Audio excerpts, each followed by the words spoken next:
Hamas کے سربراہ یحییٰ سنوار کی شہادت کے بعد القاسم بریگیڈ کے حملوں میں شدت آ گئی ہے۔ القاسم کے جنگجوؤں کا تباہ کن حملوں میں غزہ صہیونی فوجیوں کا قبرستان بننے لگا ہے۔ حماس نے غزہ میں صہیونی فورسز کے ساتھ جھڑپوں اور انہیں نقصان پہنچانے کی ویڈیوز جاری کر دی۔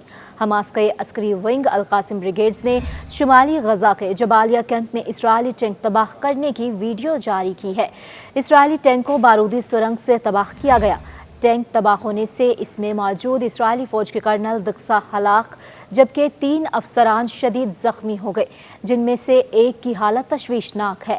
تحقیقات کے مطابق کرنل دکسا 3 دیگر افسران کے ساتھ اپنے ٹینک سے نکل کر کچھ میٹر دور ایک آبزرویشن پوائنٹ پر گیا، تاہم اس مقام پر پہلے سے بارودی سرنگ بچھی ہوئی تھی۔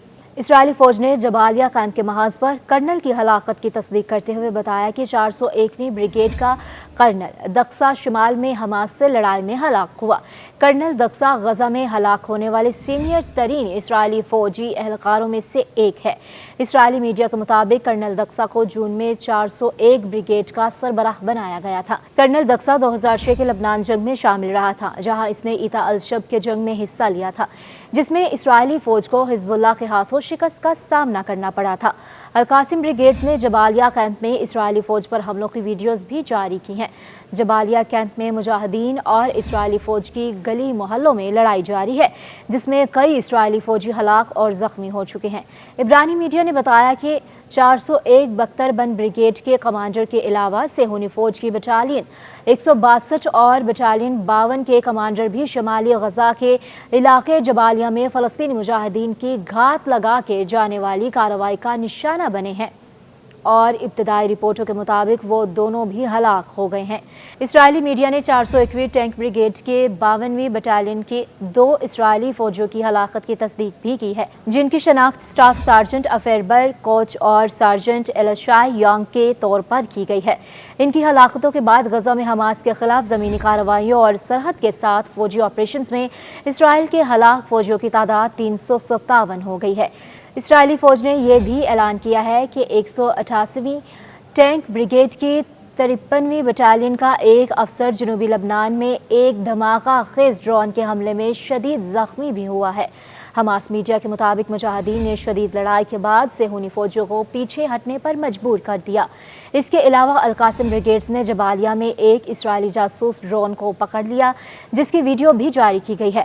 غزہ میں صہیونی فوج کی ایک بختر بند گاڑی پر حملے میں بھی متعدد غاصب فوجی ہلاک اور زخمی ہو گئے۔ میڈیا رپورٹس کے مطابق صہیونی حکومت کے فوجی ہیلی کاپٹر کے ذریعے ہلاک اور زخمی ہونے والے فوجیوں کو مقبوضہ شہر بئر الصباح کے سوروقا اسپتال منتقل کیا گیا۔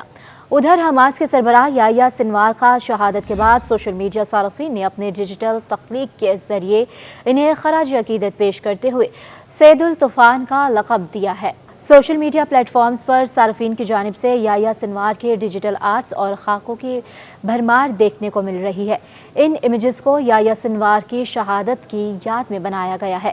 ان پلیٹ فارمز پر گردش کرنے والے امیجز میں سنوار کی آخری لمحات میں مزاحمت کو دکھایا گیا ہے، جب وہ غزہ میں اسرائیلی افواج کا مقابلہ کر رہے تھے۔ ان امیجز میں سنوار کو اپنی چھڑی تھامے دکھایا گیا ہے، جس سے انہوں نے اسرائیلی فوج کی پیش قدمی کو روکا۔ فلسطینی کفیہ پہنے ہوئے اور وہ کرسی جس پر بیٹھ کر انہوں نے اسرائیلی قبضے کے خلاف اپنی مزاحمت کا اظہار کیا۔ ان تصویروں نے ان لمحات کو ہمیشہ کے لیے امر کر دیا ہے اور یحییٰ سنوار سید الطوفان کے لقب سے یاد کیا جا رہا ہے۔